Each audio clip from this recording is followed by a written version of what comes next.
उड़ीसा में गिने चुने पत्रकार अगर निष्पक्षता के साथ, न्यूट्रलिटी के साथ अपने मत को दिल्ली तक पहुंचाते थे, मेरे सम्मान इसीलिए बारिक जी के प्रति है, सत्य सुंदर बारिक उसमें से एक है।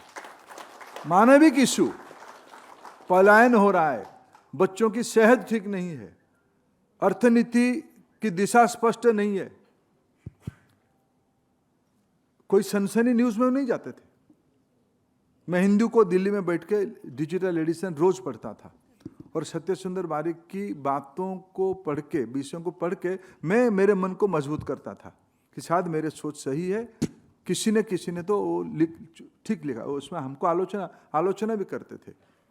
और संजोग मैं जब चुनाव लड़ रहा था वो मेरे पास भी आए थे। चुनाव लड़ने में हम दोनों एक साथ गाड़ी में हमारा एक इंटरव्यू करने के लिए गए थे। तब भी अच्छा पत्रकार है, इसे तो मेरे कोई तो प्रचारक तो नहीं थे कि मेरे बात को अच्छा कहने के लिए आए थे। मेरे को भी तीखा प्रश्न पूछ रहे थे, मेरे बातों को परख रहे थे, मेरे को क्रॉस क्वेश्चन कर रहे थे। तब भी उसमें से वो मेरे को क्रॉस क्वेश्चन कर रहे थे, मैंने उनको भी क्रॉस क्वेश्चन कर रहा था। मेरे को जो आत्मविश्वास लेना था, क्या सच में हम जो मुहिम चला रहे हैं उसमें से हम सफल होंगे कि नहीं होंगे, मैं उनसे तो निकाल चुका था। वो मेरे से जो निकालना चाहिए था वो निकाल चुके थे, मैं भी उनकी बातों से निकाल चुका था कि समाज में परिवर्तन होगा। मित्रों, जिन तीनों को आपने, संग्राम, सत्य सुंदर और रत्नाकर जी, तीनों ने उड़िया लोगों की अपने अपने परिधि में, अपने अपने इलाका में, अपने अपने कार्य क्षेत्र में उड़िया लोगों की आवाज़ को राज्य और देश में मुखर करने के उन्होंने काम किया है। मैं आपको बधाई देता हूं तीनों को चयन करने के लिए। और अंत में एक बात कहूं, सांत्वना जी और बाबा रामदेव जी हम लोगों के यानी रामचंद्र जी की निमंत्रण को रक्षा करके एक समाज के एक परिचय की आवश्यकता होती है। उड़िया समाज में सबसे बड़ा परिचय महाप्रभु जगन्नाथ है। इसमें कोई परिचय कि हम कॉम्प्लेक्स में नहीं रहते, लेकिन कॉन्टेम्पररी समाज में हमारी अपेक्षा रहती है कि मेरे समाज की गहराई के बारे में, मेरे समाज की सोच के बारे में, मेरे समाज की व्यापकता के बारे में, समाज की संभ्रांत आके नज़दीक से देखे। इसीलिए मैं आप दोनों के प्रति परम आभार प्रकट करता हूं कि आप बाबा रामदेव जी, आप एक वैश्विक व्यक्तित्व हो, आप एक दार्शनिक हो, और सांत्वना जी आप देश की एक जाने माने पत्रकार हो। आपने आपकी बचपन की स्मृति कहा उड़ीसा के साथ। एक तो ऐसा हम एक ही प्रांतक हैं, बंगाल उड़ीसा एक ही प्रांतक कभी समय में था। सांस्कृतिक दृष्टि से हम लोग एक ही प्रकार के लोग हैं। बाबा के सामने मैं नहीं कहूँगा हम दोनों इकट्ठा मछली खाते हैं, बंगाल उड़िया लोग, बाबा हम मछली खाने वाले लोग हैं। और हम लोग, आप दोनों हमारी मंच पे आके उड़ीसा के दोनों है, वहाँ निरामिष भी है, सामिष भी है। हम बाद में हम लोग को निरामिष हो ही जाते हैं। उड़िया आदमी एक समय के बाद निरामिष हो ही जाता है, लेकिन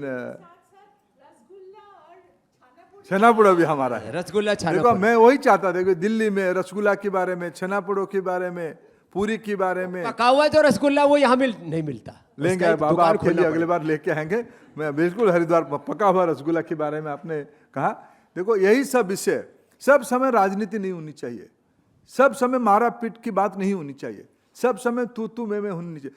आलोचना होनी चाहिए रसगुल्ला के बारे में, आलोचना होनी चाहिए छेनापोड़ों के बारे में, और आलोचना होनी चाहिए रसगुल्ला की, यानी फिर बंगाल के उड़ीसा को विवाद में वो हम आगे जा चुके हैं। उसमें वो डिबेट नहीं, वो सांत्वना जी ललकार रहे हैं, वो सौरभ जी को कभी रेफरी बनाएंगे, रसगुल्ला किसका है। मैं उस डिबेट में नहीं जाना चाहता हूं। आज तो मैं उड़ीसा को, जब हम और 11 साल के बाद मेरे समाज जब भाषा आधारित राज्य का शताब्दी मना रहा होगा, मेरे समाज की समृद्धि, मेरे समाज की गहराई, मेरे समाज की व्यापकता, मेरे समाज की आध्यात्मिकता, इसी विषय में राष्ट्रीय राजधानी में इस प्रकार के सांस्कृतिक कार्यक्रम के माध्यम से चर्चा हो, आलोचना हो। मैं आप 6 को जो सम्मानित आप लोगों को किया गया, मैं थोड़ा आपको निवेदन करूंगा, कम से कम आने वाले महीने 2 महीने में उड़ीसा की गैर राजनीतिक, उड़ीसा की सांस्कृतिक धरोहर के बारे में मेरे इन दिनों में एक प्रिय विषय बना है। मैं उसको बड़े नम्रता के साथ रखना चाहता हूं। मैं आपके सामने, इस प्रबुद्ध जन के सामने और आप लोगों के सामने, 6 लोगों के सामने एक विषय को रखना चाहता हूं, बाबा और सांत्वना जी। जदि आपंक आम भिडी भल लगा तेब आम चैनल को लाइक, शेयर और सब्सक्राइब करने को जमा भी भूलु नहीं।